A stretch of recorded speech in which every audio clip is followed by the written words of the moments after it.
Hello student, आज हम बात करेंगे एजियोट्रोपिक सॉल्यूशंस की।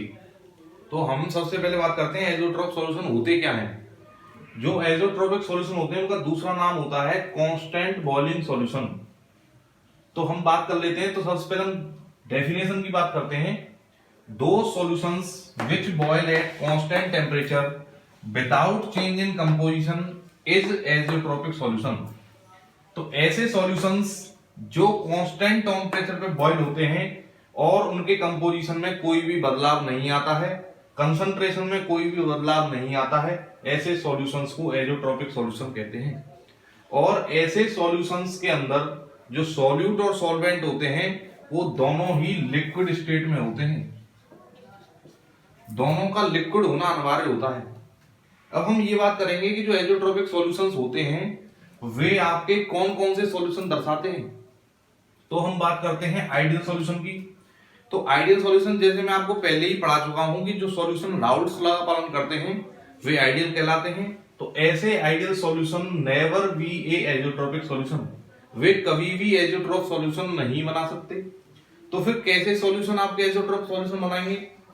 नॉन आइडियल सॉल्यूशन जो होते हैं, नॉन आइडियल सॉल्यूशन ही आपका एजियोट्रोपिक सॉल्यूशन बना सकते हैं। वो भी तब बनाएंगे जब उनका सॉल्यूट और सॉल्वेंट जो मिलाया जाए वो एक डेफिनेट रेशियो में मिलाया जाता है। जब हम किसी एन आइडियल सॉल्यूशन जो आपका नॉन आइडियल सॉल्यूशन है उस नॉन आइडियल सॉल्यूशन बनाने के लिए सॉल्वेंट और सॉल्यूट को डेफिनेट मात्रा में या फिर एक फिक्स मात्रा में जब मिलाते हैं, मिलाने पर वे कांस्टेंट टेम्परेचर पर बॉईल करने लगते हैं और उनके कंपोजिशन में कोई भी बदलाव नहीं आता, तो ऐसे सॉल्यूशन को हम azeotrope solution of non ideal solution कहते हैं। Azeotrope solution can not B separated bye fractional distillation. इनको फ्रैक्शनल डिस्टिलेशन के द्वारा सेपरेट नहीं किया जा सकता। क्यों नहीं किया जा सकता? तो देखिए मैं आपको बता देता हूं। मान लीजिए हमने एक बीकर लिया और इसमें आपके दो सॉल्यूट और सॉल्वेंट आपने मिला दिए। जब ये सॉल्यूशन बन गया तो इस सॉल्यूशन का मान लीजिए 40 डिग्री बॉइलिंग पॉइंट हो गया है। तो जब हम इसे सेपरेट करेंगे तो इसमें से अलग अलग कंपोनेंट का जो आपका दोनों का ही 40 डिग्री हो गया है, तो जब 40 डिग्री पे बॉईल करेंगे तो दोनों की वेपर एक साथ ही निकल जाएगी, तो उसको हम सेपरेट नहीं कर सकते हैं। फ्रैक्शनल डिस्टिलेशन से केवल वही लिक्विड सेपरेट होते हैं जिनके बॉइलिंग पॉइंट अलग अलग होते हैं। जैसे मान लीजिए हमने एक ले लिया 40 वाला और एक ले लिया 45 वाला। तो पहले 40 वाले जब हम हीट देंगे 40 टेम्परेचर होगा तो उसकी वेपर बन जाएंगी और उसे कंडेंस हम दूसरी जगह कर लेते हैं। इस प्रकार से हम फ्रैक्शनल डिस्टिलेशन से सेपरेट कर लेते हैं। लेकिन azeotropic solution can not be separate by fractional distillation. लेकिन जो एजियोट्रोपिक सॉल्यूशन होते हैं वो फ्रैक्शनल डिस्टिलेशन से आपका सेपरेट नहीं किया जा सकता। It can be separated by azeotropic distillation. इनको एजियोट्रोपिक डिस्टिलेशन के द्वारा ही सेपरेट किया जा सकता है। अब हम बात करेंगे ये कितने प्रकार के होते हैं। तो टाइप ऑफ एजियोट्रोपिक मिक्सचर, ये एजियोट्रोपिक मिक्सचर दो प्रकार के होते हैं, low boiling azeotropic mixture and high boiling azeotropic mixture. तो ये लो बॉइलिंग क्या होता है और हाई बॉइलिंग क्या होता है, इनकी बात हम करेंगे। तो हम बात करते हैं लो बॉइलिंग एजियोट्रोपिक मिक्सचर की। लो बॉइलिंग एजियोट्रोपिक मिक्सचर तो हम जानते हैं, सबसे पहले हम एग्जांपल लेते हैं। हमने लिया वाटर। वाटर का हम जानते हैं बॉइलिंग पॉइंट होता है 100 डिग्री सेल्सियस। और हमने लिया एथेनॉल। एथेनॉल का हम जानते हैं बॉइलिंग पॉइंट होता है 78.37 डिग्री सेल्सियस। और जो सॉल्यूशन हमें प्राप्त हुआ है एथेनॉल वाटर का, उसका जो बॉइलिंग पॉइंट आया हुआ है 78.15 डिग्री सेल्सियस। इसका मतलब ये जो हमने मिलाया है ये डेफिनेट रेशियो मिलाया है। वाटर है 4.03% एंड एथेनॉल है 95.97%। जब इनको डेफिनेट रेशियो में हमने मिला दिया तो इसका बॉइलिंग पॉइंट निकल के आया 78.15 डिग्री सेल्सियस। ये बॉइलिंग पॉइंट जो है ये इससे भी कम है एथेनॉल से और वाटर से भी कम है, इसलिए हम इसको कहते हैं कि ये आपका लो बॉइलिंग एजियोट्रोपिक मिक्सचर बनके हमारे पास तैयार हो गया है। सेकंड एग्जांपल की हम बात करें तो हम जानते हैं एथेनॉल है 78.37 डिग्री सेल्सियस एंड बेंजीन है 80.1 डिग्री सेल्सियस। जब हम इन दोनों को मिलाते हैं तो हमें जो सॉल्यूशन प्राप्त हो रहा है उस सॉल्यूशन का जो बॉइलिंग पॉइंट निकल के आ रहा है वो आ रहा है 67.8 डिग्री सेल्सियस, जिसमें इथेनॉल का जो परसेंटेज है वो 32.4 है और बेंजीन का जो परसेंटेज है वो 67.6% है। ऐसे सॉल्यूशंस आपके एजियोट्रोपिक सॉल्यूशंस हैं। इसका जो बॉइलिंग पॉइंट आया 67.8 ये इन दोनों बेंजीन और एथेनॉल के जो आपका बॉइलिंग पॉइंट है उससे कम आया है, इसलिए इसको हम कहते हैं लो बॉइलिंग एजोट्रोपिक मिक्सचर। अब हम बात करते हैं कि इसका कारण क्या होता है। तो कारण देखने के लिए हम यहाँ चर्चा करेंगे।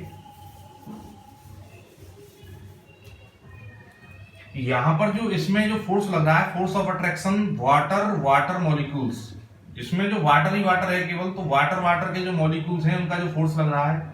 और यहाँ पर जो एथेनॉल के मॉलिक्यूल है तो एथेनॉल और एथेनॉल का जो फोर्स लग रहा है। अब हम सॉल्यूशन की बात करें तो यहाँ पर क्या है, वाटर और एथेनॉल, इसमें दोनों का फोर्स लग रहा है। तो यहाँ पर अगर बॉइलिंग पॉइंट आपका कम आ रहा है तो इसका मतलब ये हुआ कि वाटर और एथेनॉल के जो मॉलिक्यूल्स हैं उनके बीच में आपका क्या है, फोर्स कम है। और फोर्स कम है किससे, एथेनॉल और वाटर मॉलिक्यूल के बीच के फोर्स से, जिससे ये आसानी से टूट जाता है ये फोर्स, और बॉइलिंग पॉइंट कम पर ही ये सॉल्यूशन बॉइल होने लगता है। तो इसे हम कहते हैं लो बॉइलिंग एजोट्रोपिक मिक्सचर्स। तो हम बात करते हैं हाई बॉइलिंग एजोट्रोपिक मिक्सचर। तो एग्जांपल हम लेते हैं, एक कंटेनर में हमने लिया वाटर जिसका बॉइलिंग पॉइंट हम जानते हैं 100 डिग्री सेल्सियस होता है। एक कंटेनर में हमने लिया नाइट्रिक एसिड, हम जानते हैं 83 डिग्री सेल्सियस होता है। जब हम इन दोनों सॉल्यूट और सॉल्वेंट को मिलाकर एक सॉल्यूशन बनाएंगे और हमें प्राप्त होता है वाटर नाइट्रिक एसिड सॉल्यूशन, तो हम देखते हैं कि इस सॉल्यूशन में जो सॉल्यूट और सॉल्वेंट का जो डेफिनेट रेशियो है वो है 32% और 68%। इन दोनों परसेंटेज सॉल्यूशन को मिलाने पर जो ये सॉल्यूशन प्राप्त होता है, इस सॉल्यूशन का जो बॉइलिंग पॉइंट निकल के आता है वो आता है आपका 125.5 डिग्री सेल्सियस। ये हम देख रहे हैं कि जो बॉइलिंग पॉइंट इस सॉल्यूशन का आ रहा है वो इंडिविजुअल दोनों वाटर और नाइट्रिक एसिड के सॉल्यूशन से क्या आ रहा है, ज्यादा आ रहा है। जब ये ज्यादा आ रहा है तो इसका अर्थ हुआ कि ये आपका हाई बॉइलिंग एजोट्रोपिक मिक्सचर के अंतर्गत आएगा। अब इसके अंतर्गत ये क्यों आ रहा है, इसका रीजन क्या होता है, इस रीजन को देख लीजिए।